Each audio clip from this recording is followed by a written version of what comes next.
de connaître et c'est un très grand plaisir. Laura et son mari Dominique ont 3 enfants de l'âge de 19, 17 et 15 ans. Elle a grandi en France avant de poursuivre ses études en Allemagne et aux États-Unis à la Trinity Evangelical Divinity School près de Chicago. Dominique et elle ont exercé un ministère en France et en Suisse pendant 13 ans avant de s'installer en famille à Montréal en 2016. Alors que Dominique est doyen de la faculté de la théologie évangélique, l'FTE, Laura enseigne l'Écriture auprès des femmes, à la fois celles qui veulent découvrir Jésus et celles qui souhaitent apprendre à étudier la Bible. Dans ses temps libres, elle percevait leur... Dans son temps libre, elle fait du jogging et elle pratique la randonnée en montagne. Alors, Laura.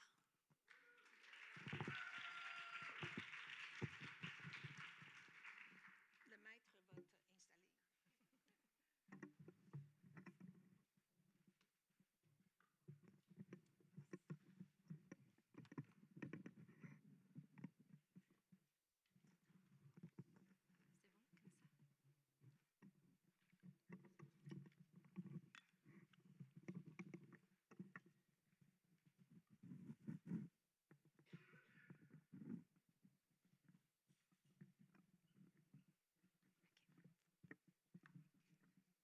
C'est bon, comme ça. C'est bon?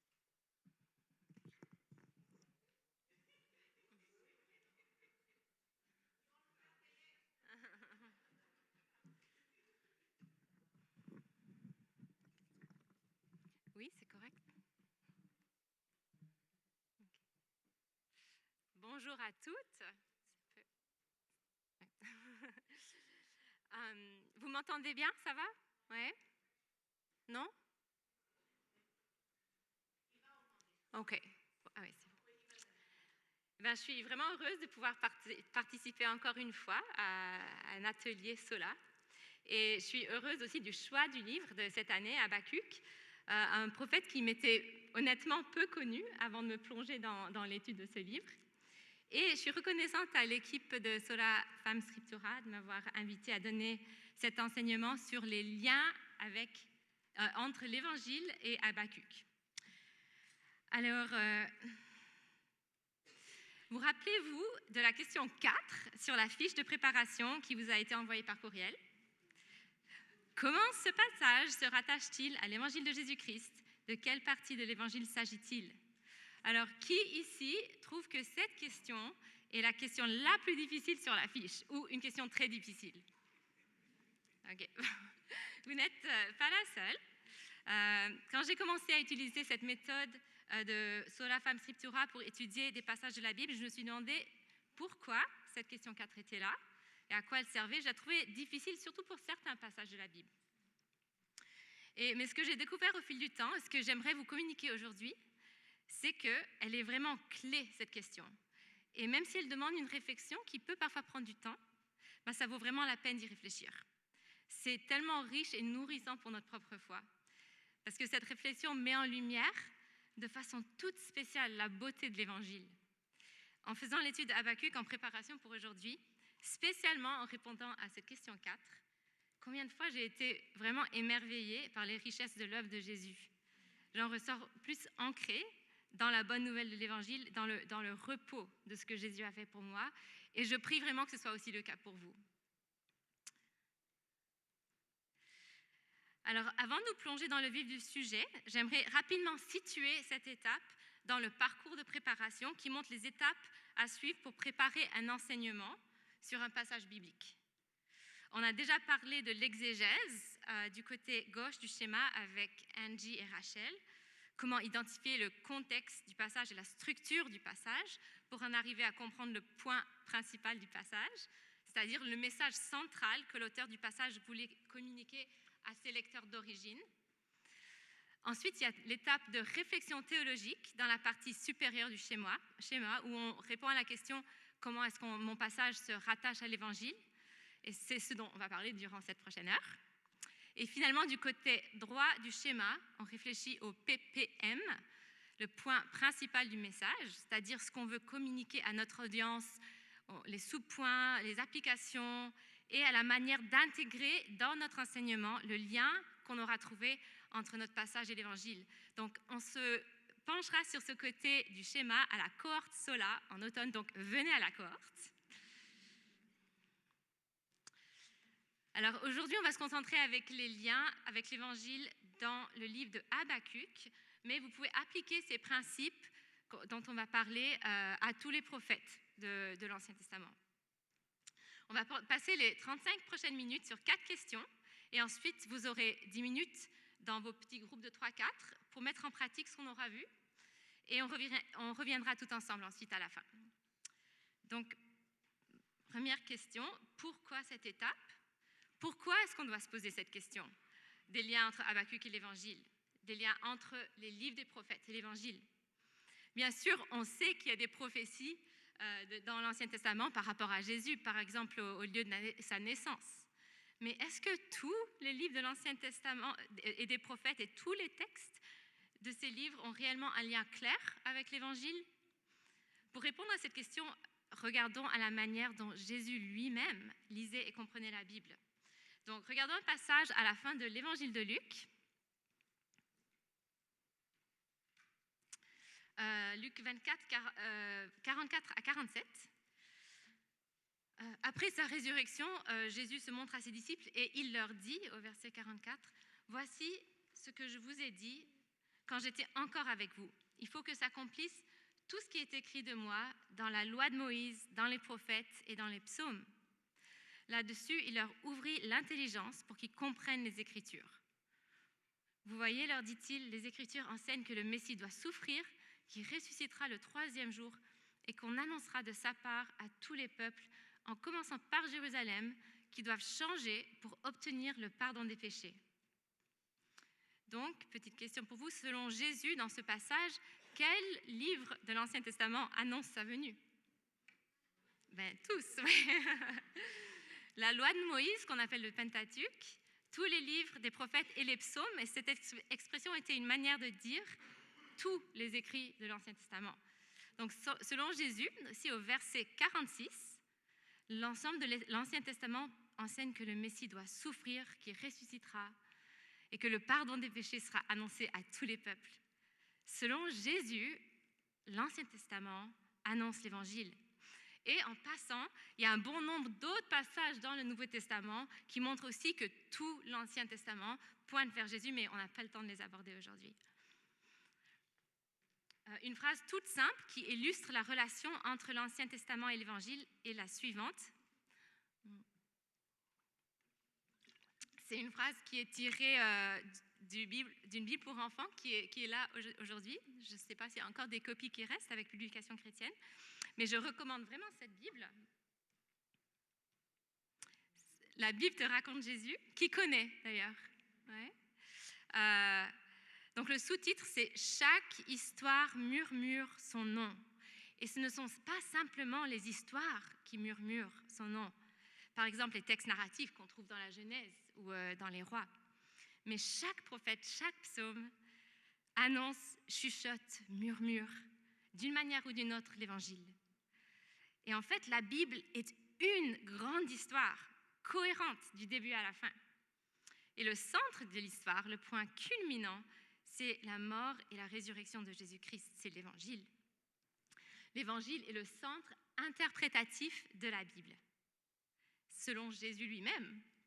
Comme une sœur l'a posté récemment sur le groupe Facebook de Sola Femme Scriptura, que nous enseignent les Écritures de l'Ancien Testament?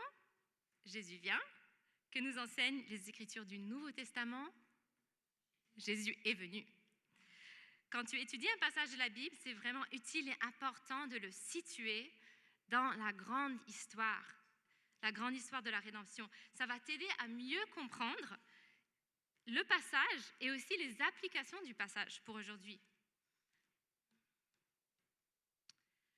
Donc on peut découper la grande histoire de la rédemption, c'est-à-dire la grande histoire du salut de Jésus, en 5 parties. Donc après la beauté et la perfection de la création de Dieu, où Dieu crée l'être humain en son image pour le refléter et le déclare très bon,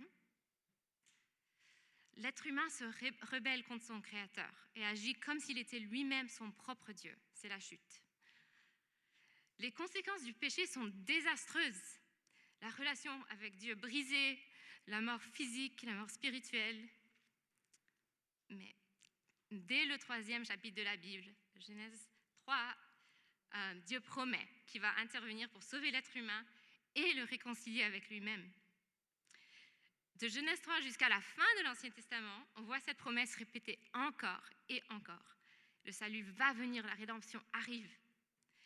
Le livre de Habakkuk se situe dans cette partie de la grande histoire, et c'est important de garder cela en tête quand on étudie ce livre. Donc les grandes promesses de l'Ancien Testament sont accomplies en Jésus-Christ et dans l'Église. Et on le voit clairement dans l'Évangile et dans le reste du Nouveau Testament. Et nous vivons présentement dans cette étape, cette partie de l'histoire de la rédemption.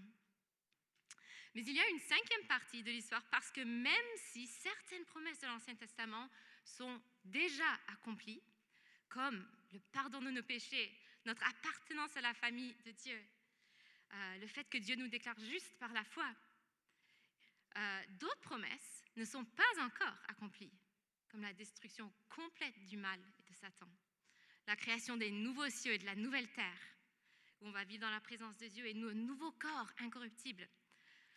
De plus, certaines promesses sont accomplies déjà, en partie seulement, et vont être accomplies complètement un jour. Voici 2 exemples.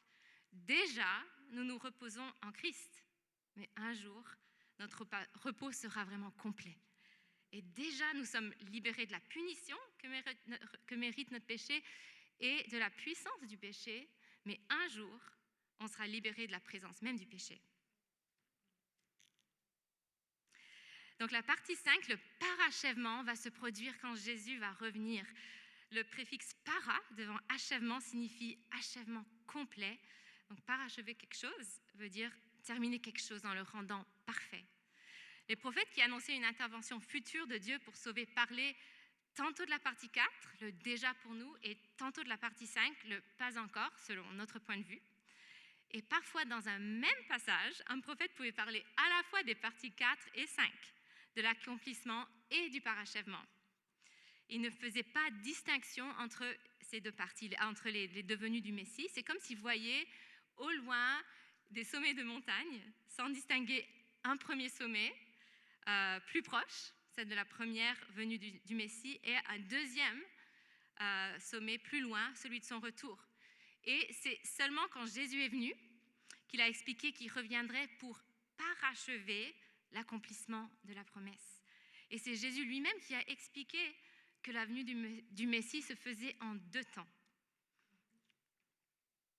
Donc pour revenir à notre question d'origine, pourquoi réfléchir au lien entre l'Ancien Testament et l'Évangile?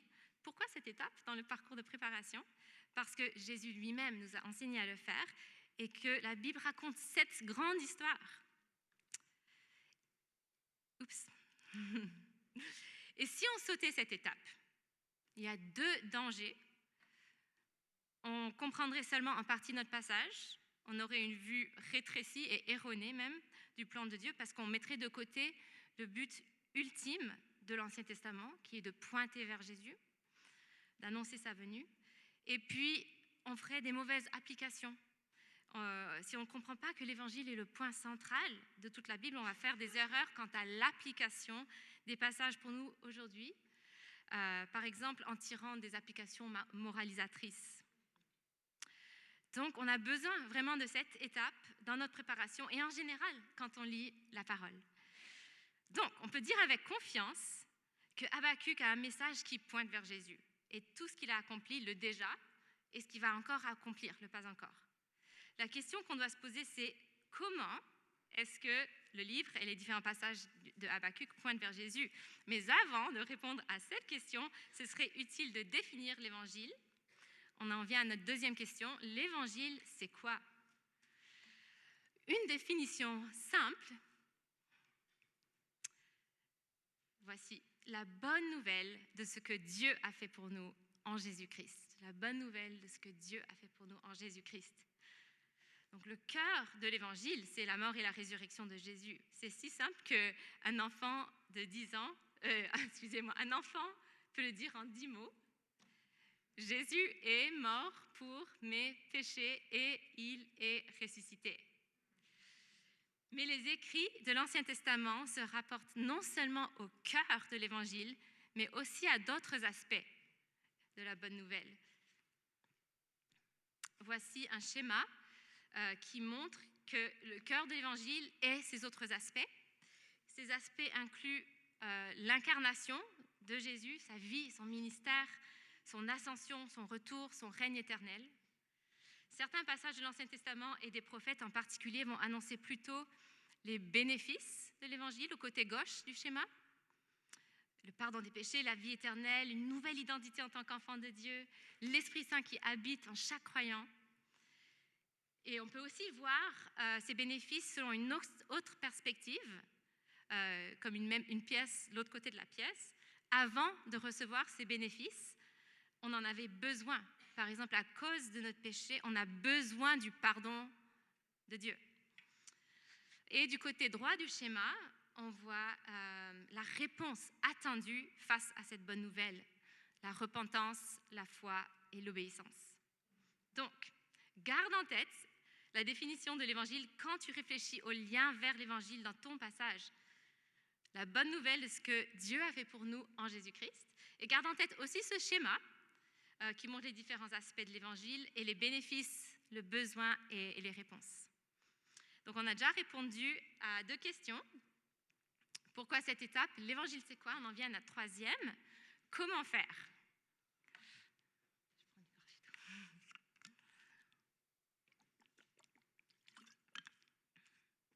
Comment trouver la manière dont ton texte se rattache à l'Évangile?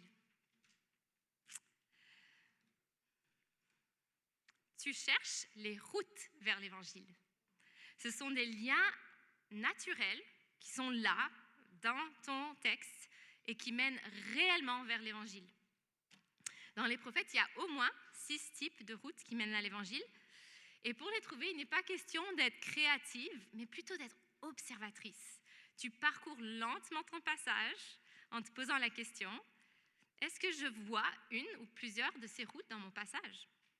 Un petit conseil pour toi, avant de chercher les routes vers l'Évangile, relis ton PPP, ton point principal du passage, et les enseignements forts aussi qui sont ressortis de ton étude dans les questions 1, 2, 3 de la fiche de présentation. Et souvent, il y a une route qui mène vers l'Évangile, même en rapport avec ton PP ou en rapport avec un enseignement fort. Donc, la route numéro 1, c'est la reprise de l'Ancien Testament dans le Nouveau Testament. S'il y a une citation d'un verset dans ton passage, de ton passage dans le Nouveau Testament, souvent, mais pas tout le temps, c'est un indice clair que les auteurs du Nouveau Testament ont vu un lien entre ton passage et l'Évangile. Et du coup, c'est souvent le lien principal, la route principale vers l'Évangile dans ton texte. En citant un passage de l'Ancien Testament, un auteur du Nouveau Testament va l'expliquer et l'appliquer pour nous. C'est important de prendre le temps de lire attentivement et d'étudier le passage dans le Nouveau Testament, là où la citation se trouve, parce qu'elle n'est pas là de manière aléatoire. Les auteurs du Nouveau Testament, ils sont inspirés du Saint-Esprit. Quand ils citent des passages de l'Ancien Testament, ils le font de manière intentionnelle et réfléchie. Si tu vois un verset dans ton passage qui est cité dans le Nouveau Testament, pose-toi la question, pourquoi est-ce que l'auteur du Nouveau Testament cite ce verset? Qu'est-ce qu'il veut démontrer? Et en quoi est-ce que cette citation donne du poids à son argument? Et garde en tête que quand un auteur du Nouveau Testament cite un verset de l'Ancien Testament, il a en tête le contexte du verset, le passage autour du verset et même tout le livre. Par exemple, quand un verset d'Habakkuk est cité dans le Nouveau Testament, on constate que les auteurs du Nouveau Testament ont bien lu et compris l'ensemble d'Habakkuk. Il y a 2 questions à se poser pour cette route numéro 1. Est-ce qu'il y a un ou plusieurs versets dans mon texte qui sont cités dans le Nouveau Testament, tout simplement? comment découvrir si un verset est cité dans le Nouveau Testament? Eh bien, souvent, c'est indiqué en bas de page dans nos Bibles. Et par exemple, c'est toujours très clair dans les notes de la Bible du Semeur. Ça, c'est une Bible toute simple, la Semeur. Deuxième question qu'on peut se poser, c'est comment est-ce que l'auteur du Nouveau Testament rattache mon texte des prophètes à l'Évangile? Je vous donne un exemple de ce type de route dans Habakkuk. C'est Habakkuk 2,4. Le juste vivra grâce à sa foi. Eh bien, Habakkuk 2,4 est cité. Est-ce que quelqu'un le sait à combien de reprises il est cité dans le Nouveau Testament? 3 fois. Ouais. Donc là, il devrait y avoir des signaux lumineux qui s'allument dans votre tête quand vous voyez ça. Ça veut dire que les auteurs du Nouveau Testament voient ce passage comme un passage clé. Je ne vais pas en dire plus maintenant parce que vous allez en discuter tout à l'heure dans vos petits groupes. Donc, route numéro 2. Promesse, accomplissement. Une deuxième route vers l'Évangile, c'est quand Dieu promet ou prédit quelque chose. Je ne parle pas ici des promesses qui devaient s'accomplir uniquement à l'époque de l'Ancien Testament, comme par exemple un prophète prédisait une famine.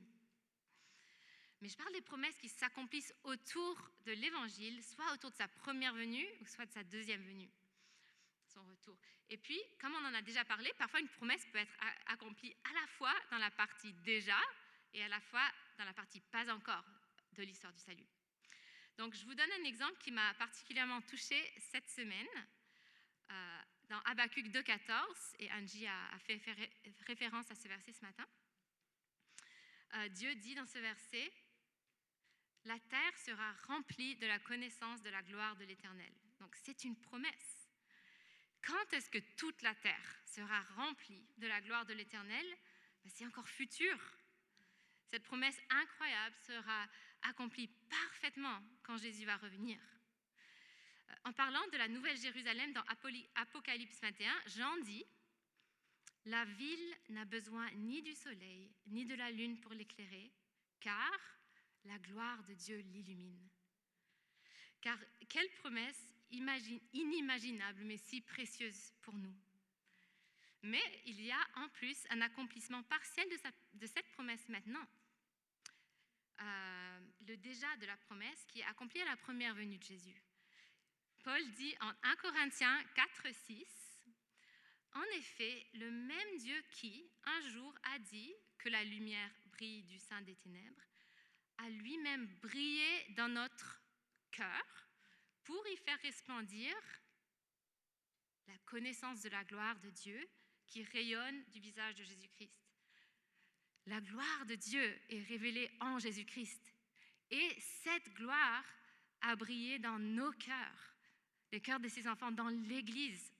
Donc, à travers l'Église qui grandit à travers le monde, la terre est remplie de la connaissance de la gloire de l'Éternel. Quand on regarde l'Église, on voit en elle, grâce à Jésus-Christ, et de manière imparfaite, certes, mais on voit vraiment la gloire de Dieu. Et au retour de Jésus, cette gloire remplira toute la terre. Quelle belle route vers l'Évangile! Donc, 2 questions à se poser avec cette route numéro 2. Est-ce qu'il y a une promesse de la part de Dieu dans mon passage? Et comment est-elle accomplie en Jésus-Christ? Ou comment sera-t-elle accomplie par Jésus-Christ, si c'est un aspect encore futur de l'œuvre de Jésus, ou les deux? Route numéro 3. C'est la typologie. Donc peut-être, est-ce que c'est un nouveau mot de vocabulaire pour toi, typologie, ou tu n'es pas trop certaine de ce que ça veut dire? Mais c'est hyper important de connaître ce mot quand on étudie la Bible, parce que la typologie, c'est en fait une réalité incroyable quand on y pense. Je vous explique. Tout au long de l'histoire de son peuple, Dieu a délibérément attribué à certaines choses des traits qui préfigurent ou qui anticipent Jésus-Christ. Il peut s'agir de personnes, de lieux, d'événements, de nations, d'objets. Et ces types anticipent Jésus ou des réalités autour de Jésus. Un type peut même anticiper un opposant à Jésus. On y reviendra. Donc c'est incroyable. Dieu, qui dirige souverainement toutes choses, avait prévu qu'à travers l'histoire de l'humanité, certaines personnes anticipent la plus grande personne de l'histoire, Jésus-Christ. Par exemple, le roi David, qui a anticipé le roi par excellence, Jésus. Pareil pour certains événements dans l'histoire, comme l'Exode. Dieu a délivré le peuple d'Israël qui était esclave en Égypte, et cet événement a anticipé la délivrance ultime pour le peuple de Dieu à travers Jésus, la délivrance de l'esclavage, du péché de la mort. Voici quelques exemples de types dans la Bible, avec les types qu'on trouve en Habakkuk en vert. Donc Abraham, Moïse, je dis très rapidement, le retour d'exil, Jérusalem, Babylone, le lieu très saint dans le temple, la coupe de la colère de Dieu, etc. Mais petite question, comment savoir si quelque chose est un type, si une personne est un type? Ce n'est pas toutes les personnes, tous les objets de l'Ancien Testament qui sont des types. Les types dans l'Ancien Testament sont toujours en lien avec des aspects majeurs de l'histoire du salut et pas des simples détails. Les types principaux interviennent à plusieurs reprises dans l'Ancien Testament, ce qui les rend plus faciles à reconnaître. Et les auteurs du Nouveau Testament font aussi référence à ces types. Donc on voit un exemple de type dans Habakkuk au chapitre 2, versets 6 à 20. Dieu parle des Chaldéens, c'est-à-dire l'empire de Babylone. Et avec 5 malédictions, Dieu annonce que Babylone va être complètement détruite, qu'elle va récolter les fruits de sa violence. Vous qui avez déjà lu toute la Bible, est-ce que vous pensez à un livre du Nouveau Testament qui parle beaucoup de Babylone? L'Apocalypse, oui. Dans l'Apocalypse, Babylone représente le monde qui s'est rebellé contre Dieu et qui a même fait du mal au peuple de Dieu. Donc Jean reçoit une vision montrant que Dieu va détruire complètement Babylone. Et quand moi-même j'ai fait une lecture très rapide de Habakkuk 2, 6 à 20 et Apocalypse 17, j'ai vu qu'il y a un langage très similaire dans ces deux passages concernant Babylone. Certains mots même sont identiques. Je vous invite à le faire une fois que vous serez de retour chez vous. On voit que pour Jean, l'auteur de l'Apocalypse, Babylone est un type qui préfigure la manifestation suprême du mal. Dans l'Apocalypse, la destruction de Babylone et donc de tout mal est annoncée, et cette fin de tout mal est un des fruits de la croix et de la résurrection qui aura lieu au retour de Jésus-Christ. Donc, je vous rappelle le schéma.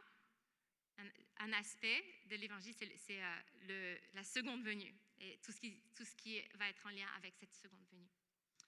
Donc en Habakkuk 2, 6 à 20, on vient d'identifier une route vers l'évangile grâce au type Babylone. C'est une route vers le pas encore de l'évangile quand Jésus va revenir et régner éternellement. La promesse de Dieu dans Habakkuk de détruire Babylone s'est réalisée dans l'histoire, en fait, environ 65 ans après que Habakkuk l'ait annoncé en l'an 539 avant Jésus-Christ. Mais en plus, cette promesse anticipait la destruction ultime de Babylone au sens typologique, symbolique utilisé dans l'Apocalypse. Donc, il y a 2 questions à se poser pour cette route, numéro 3. Est-ce qu'il y a un type dans mon passage? Et comment est-ce que l'expression finale de ce type est liée à Jésus-Christ d'une manière ou d'une autre? J'ai soif.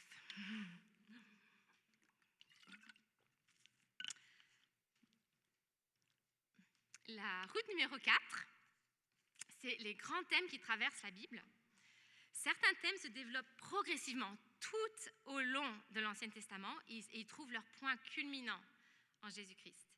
En sa personne, en son œuvre sur la croix, son œuvre dans l'Église, dans ce qu'il va encore faire quand il reviendra. Et pour pouvoir reconnaître ces thèmes, comme avec les types en fait, de la route numéro 3, la clé est vraiment de bien connaître sa Bible, en fait, de la lire en entier, de la relire. Et il y a aussi une ressource que je recommande, c'est le panorama de la Bible qui nous aide à bien comprendre la grande histoire de la Bible, avec les thèmes et les types qui la traversent. Je pense qu'elle aussi elle est en vente à la table de livres. Donc, ouais. pour cette 4e route, regarde aussi au travail que tu as déjà fait avec le contexte biblique, parce que tu avais peut-être déjà soulevé un thème important du texte qui trouve son accomplissement dans l'Évangile. Quelques exemples de thèmes qui sont développés dans l'Ancien Testament et envers celles qu'on trouve dans Habakkuk: le jugement, la gloire de Dieu, le salut, l'idolâtrie, la justice par la foi. Donc il y a une question à se poser pour cette route-là, c'est: est-ce que ce texte contient un ou des grands thèmes qui reviennent souvent dans l'Écriture et qui mènent à l'Évangile? Route numéro 5, on y est presque, c'est les attributs et les noms de Dieu. Donc un attribut, c'est un trait de caractère, une qualité de Dieu. Dieu ne change pas. Si l'auteur de mon texte met l'emphase sur un attribut de Dieu, sur un aspect de sa personne, ceci peut servir de route vers l'Évangile. Donc, les 2 questions à se poser. Est-ce qu'il y a un attribut de Dieu qui ressort de manière évidente de mon passage? Et puis, 2e question, c'est: comment est-ce qu'on voit cet attribut clairement dans l'Évangile? Donc, regardons le passage dont vous avez discuté ce matin dans vos groupes, Habakkuk 1, 12 à 2.1. La sainteté de Dieu, et vous en avez peut-être déjà parlé dans vos groupes, mais la sainteté de Dieu et sa pureté ressortent clairement dans ce passage. Habakkuk appelle Dieu au verset 12 « Mon Dieu, mon saint ». Au verset 13, il lui dit « Tes yeux sont bien trop purs pour supporter la vue du mal ». Donc, comment est-ce que cet attribut, comment est-ce qu'on voit cet attribut dans l'Évangile? Dieu est si pur et saint, il ne peut supporter la vue du mal. Donc, l'être humain ne peut pas être en sa présence à cause de notre péché, à cause de notre impureté. Mais dans son amour, Dieu a prévu un moyen pour nous purifier, pour nous permettre de vivre en sa présence. 1 Jean 1 dit « Le sang de Jésus, son Fils, nous purifie de tout péché ». Donc, dans cette route à l'Évangile, on parle des bénéfices de l'Évangile du côté gauche du schéma. C'est la purification que Dieu nous accorde. Route numéro 6, c'est la tension non résolue dans l'Ancien Testament. Une tension non résolue. Parce que parfois, l'auteur de notre texte met en valeur une tension, une question qui n'est pas résolue avant l'époque du Nouveau Testament et qui l'est grâce à la croix de Jésus. Les tensions qu'on voit le plus souvent dans les prophètes sont liées à la justice et à l'amour de Dieu. Par exemple, dans Habakkuk, le peuple pêche contre son Dieu et s'entête dans la rébellion contre lui. Eh bien, selon la loi de Moïse, il est clair que ce péché mérite le juste jugement de Dieu. Donc, Dieu dit, comme on a vu dans notre passage ce matin, il dit qu'il va les juger avec les Babyloniens, mais on voit aussi qu'il va les sauver plus tard dans Habakkuk. Donc, il pardonne à son peuple quand même. Il leur donne une nouvelle chance. Comment est-ce que ça, c'est juste selon la loi de Moïse? Le jugement ne devrait-il pas être appliqué plus rigoureusement, suivant les termes de la loi? Comment est-ce que Dieu peut passer d'une annonce de jugement, chapitre 1, à cette annonce de rétablissement au chapitre 3? Chapitre 2 et 3, c'est ça. C'est qu'il y a la grâce. Mais dans l'Ancien Testament, en fait, on ne comprend pas toutes les modalités de cette grâce. On sait que Dieu pardonne, mais on ne comprend pas comment il peut vraiment ôter les péchés de son peuple. C'est seulement à la croix qu'est résolue cette tension et qu'on comprend comment Dieu a pu pardonner à son peuple. C'est parce que la justice demandée est nécessaire et accomplie à la croix, où Jésus subit le jugement mérité par le peuple d'Israël. Donc, 2 questions à se poser pour cette route. Est-ce qu'il y a une tension non résolue qui ressort clairement de mon texte? Et comment est-ce que cette tension est résolue dans le Nouveau Testament? On en vient à notre 4e question très rapidement. Et après, une fois que tu as identifié plusieurs routes vers l'Évangile, choisis-en une que tu vas inclure dans ton enseignement. Et même si tu ne comptes pas enseigner ce passage, c'est un bon exercice quand même de faire ce choix parce que ça va t'aider à méditer le passage de façon plus ciblée. Et je veux juste souligner que le choix d'une route n'est pas noir ou blanc. Il se peut très bien que 3 personnes qui étudient le même passage choisissent 3 routes différentes. Donc, comment choisir une route? Parfois, tu n'en vois qu'une. Ça simplifie la tâche. Mais si tu en as identifié plusieurs, cherche la route qui semble être la plus claire, la plus évidente. Si ta route est une reprise de l'Ancien Testament dans le Nouveau Testament, tu peux être certaine que les auteurs du Nouveau Testament ont vu un lien entre ton passage et ce qu'ils veulent communiquer. Si le lien avec l'Évangile est clair et que le verset cité est un point majeur de ton passage, c'est souvent le meilleur choix de route. Si ton texte n'est pas repris dans le Nouveau Testament, privilégie une route en lien avec ton PPP, ton point principal du passage, ou avec un enseignement fort du texte. Autrement dit, si ta route vers l'Évangile part d'un détail du texte, elle ne parlera pas autant à tes auditrices, alors que si elle part d'un accent du texte, elle conduira tes auditrices vers l'émerveillement. Donc maintenant, c'est le temps en groupe. Vous aurez 10 minutes à vous mettre dans des groupes de 3-4. Et vous allez chercher dans Habakkuk 1, 5 à 11 les liens avec l'Évangile et répondez aux questions de comment ce passage se rattache-t-il à l'Évangile de Jésus-Christ, de quelle partie de l'Évangile s'agit-il. Et juste une petite minute, j'ai mis sur la diapo le PPP que moi j'ai trouvé dans ce passage. Évidemment, on n'a pas eu le temps de tout faire aujourd'hui, sinon ça aurait été bien que vous trouviez vous-même votre PPP. On l'aurait formulé chacune de manière différente. Mais ça peut aussi peut-être vous aider, mais focalisez sur le texte lui-même, évidemment. Et voilà. Donc dans 10 minutes, on revient tous ensemble.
Vous avez encore 2 minutes.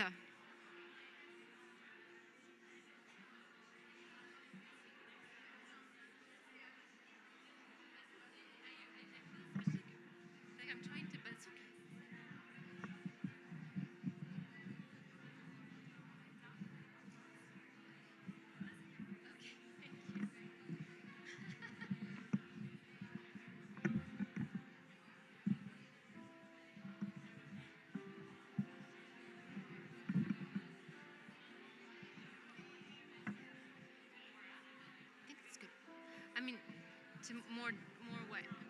A little down, yeah. Yeah, that's good. Is it close enough? Yeah.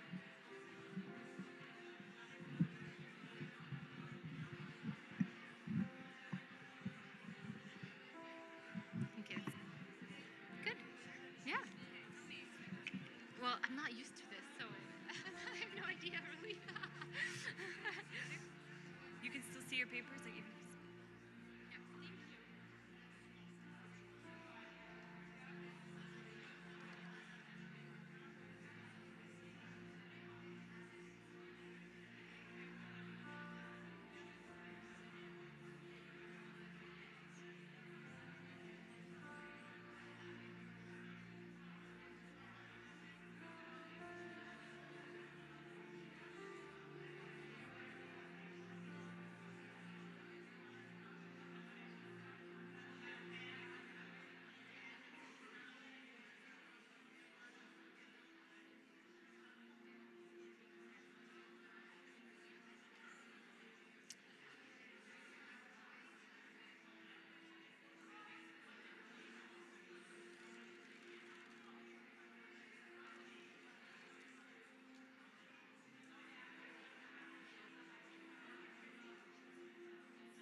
Ok.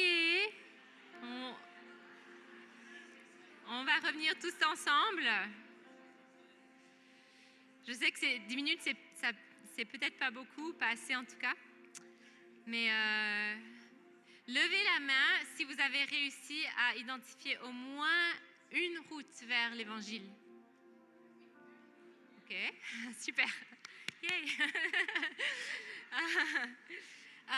Est-ce qu'il y aurait un groupe ou deux qui aimerait partager au moins une route que vous avez trouvée?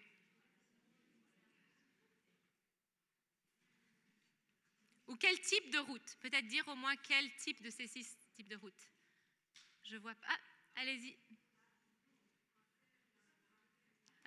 On va prendre le micro. On pensait les grands thèmes, le jugement. OK. Donc, le grand thème, le type de route thème et le thème du jugement. OK, parfait.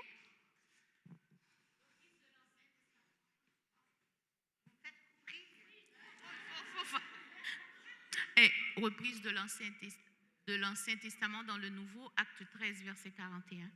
OK, super. Tout le monde a entendu. Est-ce qu'il y a une autre personne qui veut partager?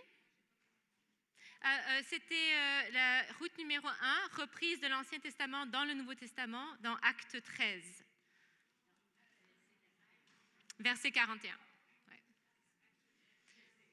OK, beau travail. Moi, je vais juste terminer en vous partageant les routes que j'ai trouvées moi-même dans ce passage. J'espère que ça va aussi vous encourager.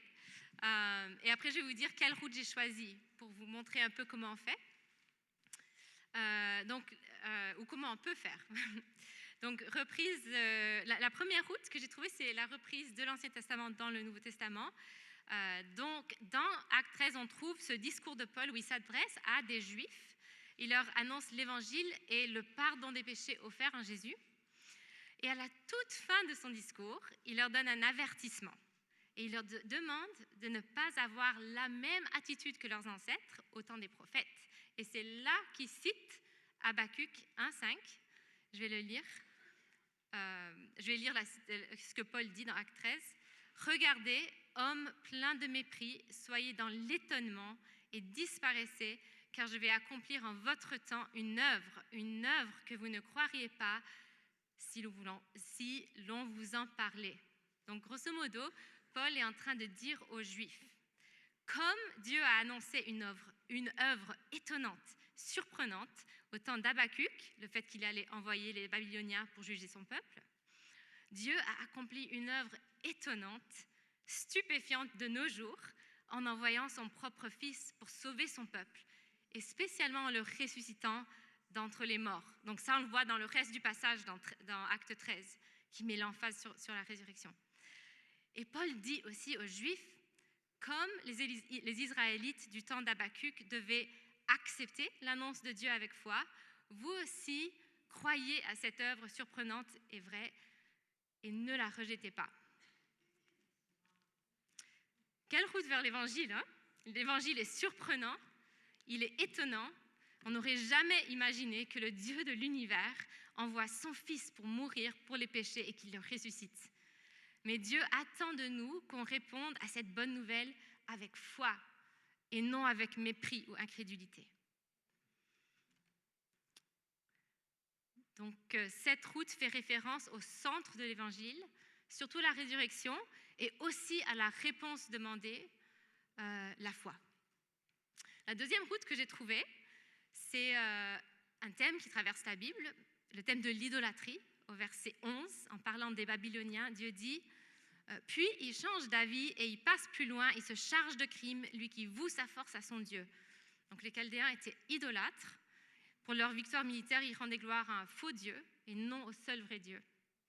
L'idolâtrie est un thème qu'on voit vraiment se développer dans l'Ancien Testament et aussi dans le Nouveau Testament, c'est mis en avant. Les idoles sont des choses sur lesquelles on compte plus que sur Dieu, des choses et des personnes qu'on aime plus que Dieu. Et les auteurs du Nouveau Testament mettent en garde aussi les jeunes églises, ils disent de fuir l'idolâtrie. Donc l'idolâtrie est un thème qui mène à l'Évangile parce qu'il met en relief notre culpabilité et notre besoin de repentance et du pardon de Dieu. Donc dans Romains 1, 23, Paul mentionne explicitement l'idolâtrie comme un péché qui mérite le jugement de Dieu. Et plus tard, dans cette même lettre aux Romains, Paul explique comment, grâce à l'œuvre de la croix, Dieu nous offre le pardon complet. Voilà une route vers l'Évangile. Troisième route que j'ai trouvée, c'est un attribut de Dieu qui pointe vers l'Évangile. Donc dans ce passage, le fait que Dieu est le juste juge ressort clairement. Habacuc lance un cri du cœur à Dieu. Il lui dit « Pourquoi est-ce que tu regardes l'injustice terrible en Judée et tu ne fais absolument rien ?» Et Dieu répond « Je ne suis pas insensible à l'injustice, bien au contraire, je vais juger les Judéens. » Donc cette qualité de Dieu, le juste juge, est une route qui mène à l'Évangile. Le moment dans l'histoire de l'humanité où on voit le mieux le juste jugement de Dieu est à la croix de Jésus-Christ. Jésus a subi le juste jugement de Dieu à notre place. Comme Paul le dit dans 2 Corinthiens 5, 21, « Celui qui était innocent de tout péché, Dieu l'a condamné comme un pécheur à notre place, pour que dans l'union avec Christ, nous recevions la justice que Dieu accorde. » Finalement, une quatrième route, c'est une tension non résolue qu'on voit dans ce passage. Et dans mon PPP aussi, en fait, que j'avais mis. Je vais peut-être le retrouver. Donc, le PPP que j'avais mis, c'est Dieu va intervenir de manière tout à fait étonnante pour juger son peuple en utilisant un peuple féroce, violent et lui-même coupable. Donc, d'un côté, si Dieu juge son peuple, quel espoir y a-t-il? Qu'est-ce qu'on fait avec les déclarations d'amour de Dieu envers son peuple et ses promesses? Et d'un autre côté, pourquoi Dieu anéantit-il pas son peuple rebelle? Tels étaient les termes de l'alliance. Si son peuple se détourne de lui, il sera jugé. Cette tension mène à l'Évangile. On peut même reprendre la formulation de mon PPP pour l'expliquer. Dieu va intervenir de manière tout à fait étonnante pour sauver son peuple du jugement en envoyant son propre Fils pour subir le jugement à leur place. Donc là, c'est les 4 routes que j'ai trouvées.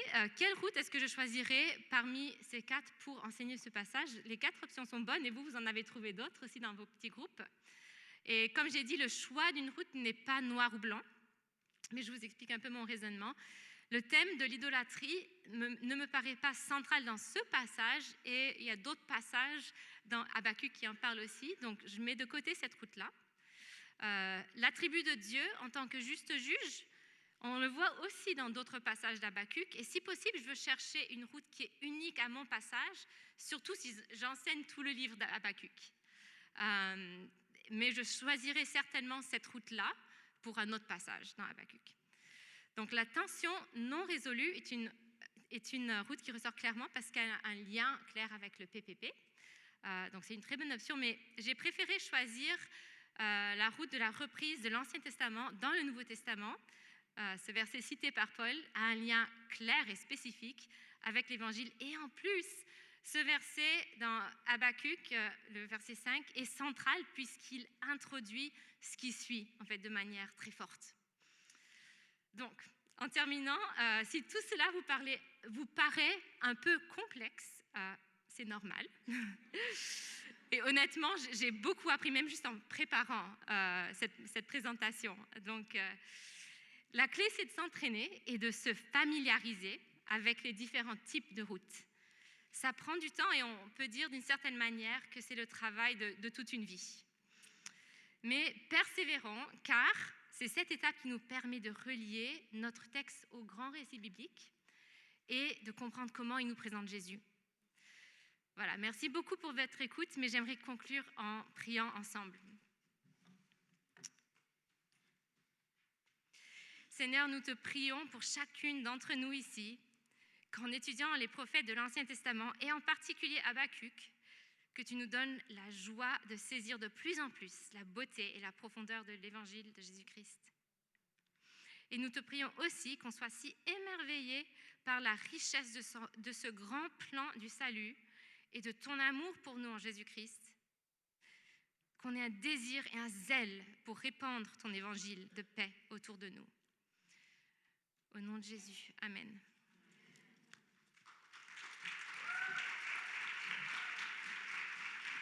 Merci beaucoup, Laura. C'était excellent. Valérie et moi, on était assis à côté là, puis Valérie a dit « Oh, j'ai besoin d'aller changer les choses dans mon message pour l'après-midi. » Et moi, je prenais les notes sur mes fiches de préparation. Donc, j'ai appris énormément par votre enseignement. C'était excellent. Et j'ai même enseigné ce sujet-là avant, puis en tout cas, je ne l'ai jamais enseigné comme ça. C'était excellent. Maintenant, nous allons dans nos petits groupes. On va être de retour dans la grande salle pour 16 heures, pour la collation. Mais là, vous allez directement dans vos petits groupes jusqu'à 16 heures. Et après ça, on se retrouve ensemble pour la collation et le dernier message avec Valérie. Merci.